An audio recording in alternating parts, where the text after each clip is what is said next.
9 लाख रुपयाचं कर्ज एका बँकेचं थकीत होतं आणि ती बँक काय ऐकायच्या मनस्थितीत नव्हती. पहिलंच गुरुचरित्र पारायण केलं.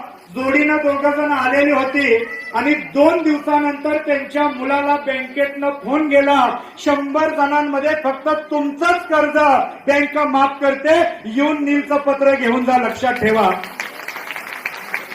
8 ते 9 लाख रुपये कर्ज त्यांचं बँकेनं माफ केलं. व्यक्ती समोर आहे, लक्षात घ्या. ग्रुपला आपण अनुभव टाकलेला होता. हा हो, इकडे बाहेर आहे. त्यांची मुलगी गोव्याला असती, एक मुलगी फॉरेस्ट खात्यामध्ये आहे. तुम्हाला एक गुरुचरित्राचा अनुभव सांगतो. त्यांची मुलगी प्रेग्नेंट होती आणि प्रेग्नेंट एक 2-3 महिने मला वाटतं झालं असतील आणि त्यानंतर तिच्या पिशवीच्या पाठीमागे काहीतरी फायब्रॉइडची गाठ डॉक्टरांनी सांगितलं. आईने सांगितलं काळजी करू नको, गुरुचरित्र पारायणाचा संकल्प सोडून त्यांनी मागच्या पारायणाला या ठिकाणी गुरुचरित्र पारायण केलं आणि 2-3 दिवसानंतर पुन्हा चेकअप केलं. आश्चर्य म्हणजे ती गाठच त्या ठिकाणी महाराजांनी एका दणक्यात कमी करून टाकली. लक्षात ठेवा. आणि डॉक्टरांनी सांगितलं काळजी करायचं कारण नाही, कारण ज्यावेळी गाठ होती त्यावेळी सांगितलेलं गर्भ खाली करावं लागेल. पारायण झाल्यानंतर डॉक्टरांनी सांगितलं गर्भ खाली करायची गरज नाही, मुलगही व्यवस्थित आहे, आई व्यवस्थित आहे. लक्षात ठेवा.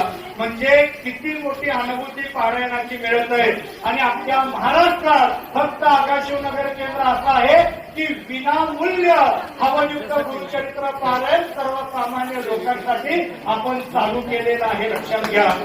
मला तुम्हाला या निमित्ताने एकच सांगायचंय, सिद्ध मंगल पादुका पूजन करायचं म्हटलं कोणत्याही केंद्रात जावा. किती रुपये लागतात? 1,11,111 रुपये लागतात. गुरुचरित्र पारायणाला पैसे लागतात. भैरव चंडीला हवना करायला बसवायला 11,000 रुपये लागतात. पण महाराष्ट्रातलं एकमेव केंद्र आकाशनगर असं आहे, सगळ्या सेवा सर्वसामान्य लोकांसाठी विनामूल्य आपण चालू केलेले आहेत. लक्षात ठेवा. त्यामुळे तर महाराजांनी सुद्धा आपल्याला अनुभूती दिली, हम गया नाही हम जिंदा हे ध्यानात घ्या. म्हणून आपल्याला सांगणंय, कोजागिरी पौर्णिमेचं गुरुचरित्र चुकवू नका.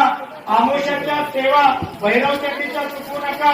सिद्धमंगल पादुका पूजनामध्ये सहभाग घ्यायचा असेल त्याची ऑनलाईन नोंदणी आहे, त्यामध्ये आपण सर्वांनी सहभाग घ्या. वेळोवेळी व्हॉट्सअपच्या माध्यमातून ही माहिती तुमच्यापर्यंत सगळ्यांपर्यंत पोहोचवली जाते, त्याचंही आपण सर्वांनी नोंद घ्या.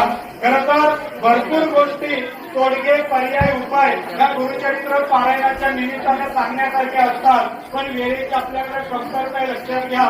म्हणून तुम्हाला सांगणं आहे, नवरात्रांची सांगितलेली सेवा, त्याचबरोबर शिवनगर केंद्राचं अन्न छत्रालय महाराष्ट्र शासनाला काल नोंद झालं, ही सगळ्यात आनंदाची बातमी असल्यासाठी.